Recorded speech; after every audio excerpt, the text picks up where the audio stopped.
صلی اللہ علیہ وآلہ وسلم خیر الرسول، سب رسولوں سے افضل و اعلیٰ، سب انبیاء کے سردار، سید ولد آدم، سید الاولین والآخرین۔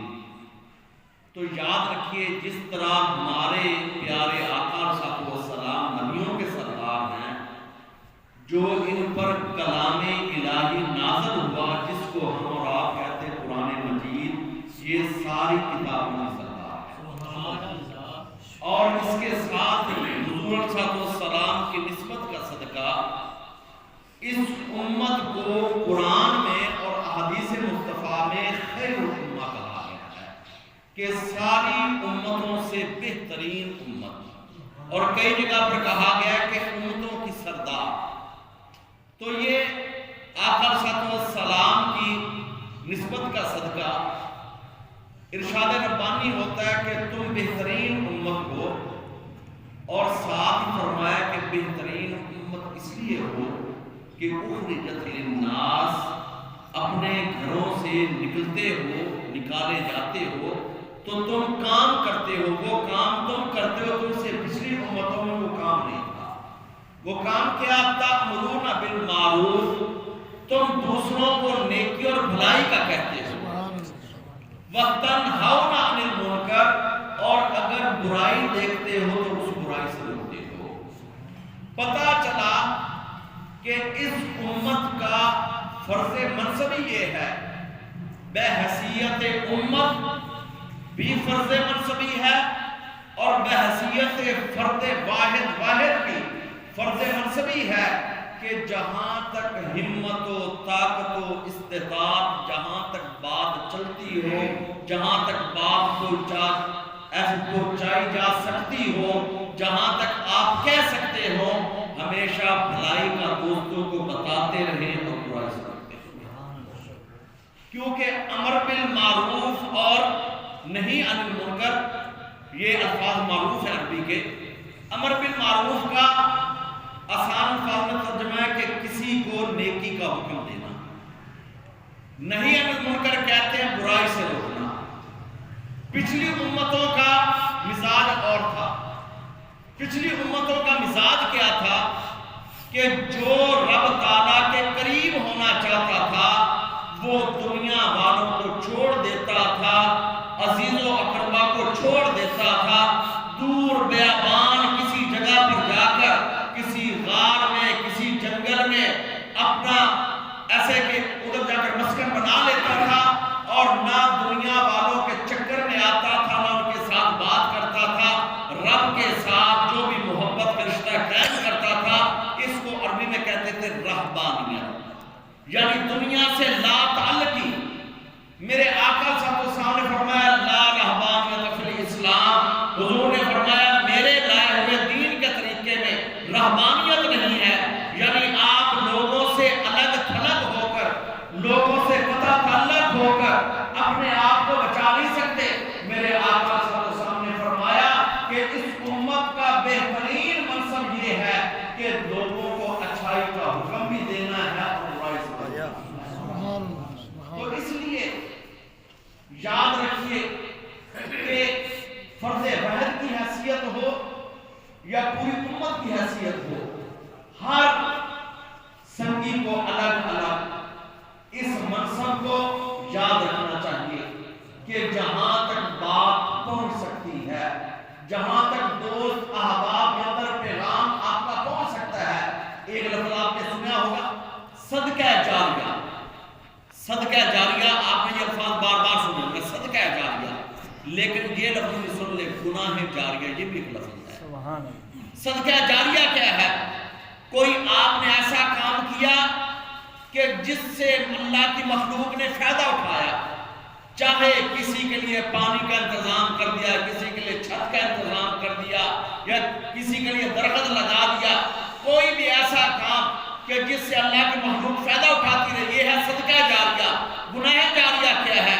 گناہ جاریہ یہ ہے کہ آپ نے کوئی کام خود گناہ کا کیا پھر کسی اور کو بتا دیا، یا کوئی تصویر یا ویڈیو آپ نے خود دیکھی پھر آگے کسی اور کو سینڈ کر دی، کسی اور کو بھیج دی. یہ گناہ جاریہ ہے، یہ جہاں جہاں تک جاتا رہے گا گناہ کا سلسلہ، اس کو بھی تو گناہ ہوگا، لیکن جس نے یہ ابتدا کیا اس کے حصے میں گناہ ہوگا. تو اس حوالے سے امر بالمعروف نہی عن المنکر، میرے آقا علیہ السلام کے اصحاب اس بات کا بہت زیادہ لحاظ رکھتے تھے. اور آقا علیہ السلام نے بھی فرمایا، میرے آقا علیہ السلام نے فرمایا من رأى منکم منکر فلیغیرہ بیدہ. فرمایا اگر تم برائی کو دیکھتے ہو اور تمہارے اندر ہمت و طاقت ہے، حضور نے فرمایا کہ اگر ہاتھ سے روک سکتے ہو تو برائی کو روکو. لیکن آپ کو پتا ہے، مجھے بھی پتا ہے، کئی جگہ ایسی ہوتی ہے کہ بندہ ہاتھ سے برائی کو روک نہیں سکتا. میرے آقا علیہ السلام کو بھی اللہ پاک نے اولین و آخرین کا علم عطا فرماتا. حضور کو پتا تھا کہ ایسا زمانہ بھی آئے گا کہ بندہ برائی کو ہاتھ سے روکے گا تو وہاں پر فتنہ ہوگا. میرے آقا نے فرمایا اگر میرے نقصان والی بات ہے، جو گناہ کو گناہ سمجھ کے گناہ کرتا ہے اس کو زندگی کے ایک موڑ پر توبہ کرنے کی توفیق ضرور ہو جاتی ہے. جو گناہ کو گناہ سمجھتا ہے، غلطی کو غلطی سمجھتا ہے، کہتا ہے کہ اس کے اندر میری عملی کوتاہی ہے، اور گناہ کو گناہ سمجھتا ہے، اس کو زندگی کے ایک موڑ پر ضرور توبہ کرنے کی توفیق ہو جائے گی. لیکن جب کوئی گناہ کو گناہ ہی نہ سمجھے تو اللہ کی رحمت ہے، باقی اس کے لیے توبہ کرنے کی توفیق بہت کم ہوتی ہے. تو آقا صلی اللہ علیہ وسلم نے فرمایا کہ اگر برائی کو دیکھو، حضور نے فرمایا ہاتھ سے روک سکتے ہو تو ہاتھ سے روکو، اگر ہاتھ سے نہیں روک سکتے فَبِلِسَانِهِ، فرمایا اپنی زبان سے اس برائی کو روکو. میرے آقا کو پتا تھا کہ ایسا وقت بھی آئے گا کہ لوگ کسی کو اگر اتنا بھی کہیں گے کہ یہ کام غلط ہے تو آگے سے جھگڑا ہو جائے گا اور فتنے سے بچنا بہتر ہے. میرے آقا نے فرمایا اگر ایسا زمانہ ہو کہ تم برائی کو زبان سے بھی نہ روک سکو، حضور نے فرمایا فَبِقَلْبِهِ، اپنے دل میں برائی کو برائی جانو. یہ بھی تیسرا درجہ ہے. پہلا درجہ یہ ہے کہ برائی کو ہاتھ سے روکو. فرمایا إِن لَمْ يَسْتَطِعْ فَبِلِسَانِهِ، اگر ہاتھ سے روکنے کی طاقت نہیں زبان سے روکو. فرمایا إِن لَمْ يَسْتَطِعْ فَبِقَلْبِهِ، اگر برائی کو زبان سے روکنے کی طاقت نہیں، وہاں پر حالات سازگار نہیں ہے، فرمایا فَبِقَلْبِهِ، اپنے دل میں کہو کہ یہ کام ہوا ہے. لیکن حضور نے ساتھ اتنا فرما دیا ذَلِكَ أَضْعَفُ الْإِيمَانِ، فرمایا یہ ایمان کا ذرا کمزور ہے. اور اس لیے ہم دیکھتے ہیں صحابہ کے واقعہ جو ہم پڑھتے ہیں، پڑھ کر رونگٹے کھڑے ہو جاتے ہیں، اس لیے کہ انہوں نے اس تیسرے درجے پر عمل نہیں کیا، انہوں نے سب سے پہلے درجے پر عمل کیا ہے کہ حالات جیسے بھی ہوں، لیکن انہوں نے کلمہ حق کہنے کے اندر ذرا بھی دروغ نہیں کیا. ایک میں واقعہ پڑھ رہا تھا، تاریخ کا واقعہ، حدیث کا نہیں، کہ جس وقت واقعہ امام حسین کی شہادت کے بعد ابتدا ہے، اس وقت دور بنو امیہ یزید کا دور ہے، تو مروان بن عبد الملک مدینہ منورہ کا بنو امیہ کی طرف سے بنا کر بھیجا گیا گورنر. مروان گورنر ہے، اور اس وقت جو گورنر ہوتا تھا جمعہ اور عیدین کی امامت وہی کرتا تھا. مروان کو حکم جاری ہوا کہ ویسے آپ کو پتا ہے، مجھے بھی پتا ہے کہ جمعے کا خطبہ پہلے ہوتا ہے، 2 رکعتیں بعد میں ہوتی ہیں، لیکن عید کی 2 رکعتیں پہلے ہوتی ہیں، خطبہ بعد میں ہوتا ہے، اور یہی آقا صلی اللہ علیہ وسلم کی سنت کریمہ ہے.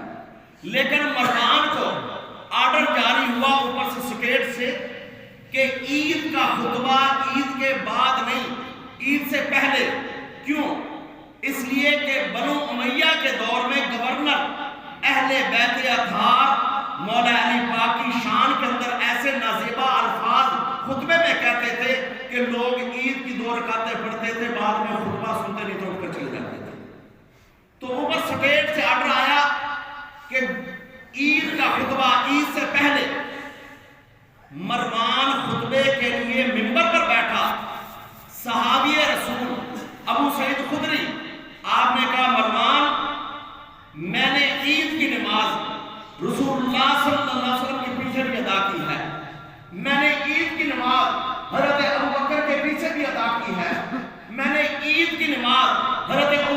پیچھے بھی ادا کی ہے، میں نے عید کی نماز عثمان غنی کے پیچھے بھی پڑھی ہے، مولا علی کے پیچھے بھی پڑھی ہے، لیکن ان سب ہستیوں نے عید کی 2 رکعتیں پہلے پڑھائی ہیں خطبہ بعد میں، تو خطبہ پہلے کیسے دے رہا ہے؟ تو اس نے کہا چپ کر بابا۔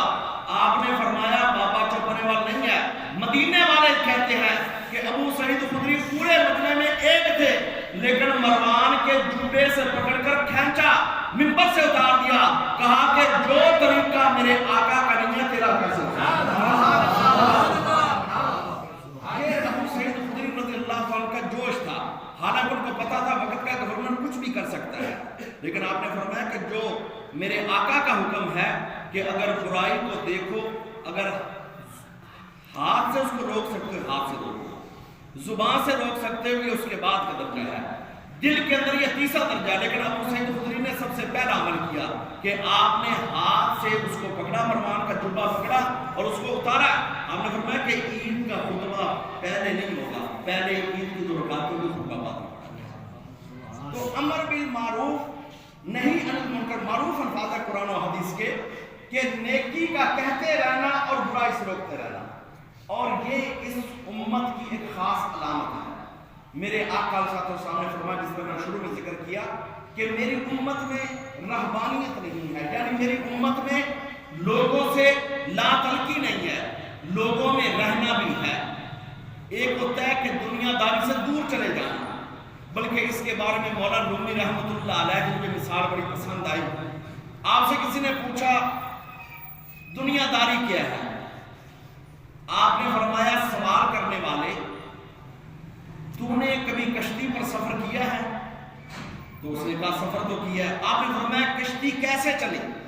اس نے کہا کہ میں کس دریا کے کنارے گیا تو آیا کشتی ملا لے کر، میں اس میں بیٹھا تو اس نے مجھے اس کنارے سے اس کنارے پہنچا دیا۔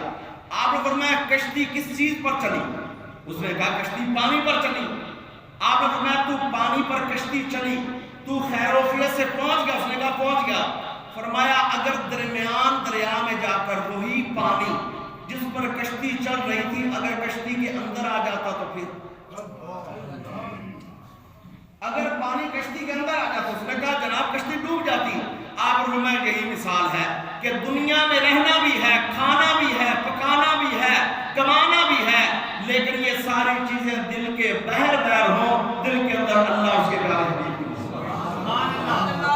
یہ چیزیں دل کے بہر بہر ہوں، دنیا کا نظام چل رہا ہے چلتا رہے، لیکن دل میں محبت غالب محبت خدا کی ہو اور اس کے پیارے حبیب کی ہو۔ فرمایا جس طرح کشتی کے اندر پانی آ جائے تو کشتی ڈوب جاتی ہے، اسی طرح اگر دنیا کی محبت غالب آ جائے دل میں تو بندے کا ایمان بھی ڈوب جاتا ہے۔ تو اس لیے امر بالمعروف اور نہی عن المنکر شعبہ جہاں پر ہر ایک کی اپنی حیثیت ہے، کسی کا ہلکا حباب تھوڑا، کسی کا زیادہ، کسی کے جانے والے تھوڑے، کسی کے زیادہ، لیکن اس بات کو اپنے ڈیوٹی سمجھا کریں کہ جہاں پر جائیں کوئی اچھی بات کا پیغام، کوئی ان کو اچھی نصیحت، کوئی اچھی بات، اچھا پیغام، کیونکہ یہ پیغام دینے والا اپنا وقت پورا کر کے چلا بھی جائے گا، لیکن یہ سلسلہ اگر کسی نے عمل کر لیا تو یہ اس کا ایسا خیر والا نیکیوں والا اکاؤنٹ کھل جائے گا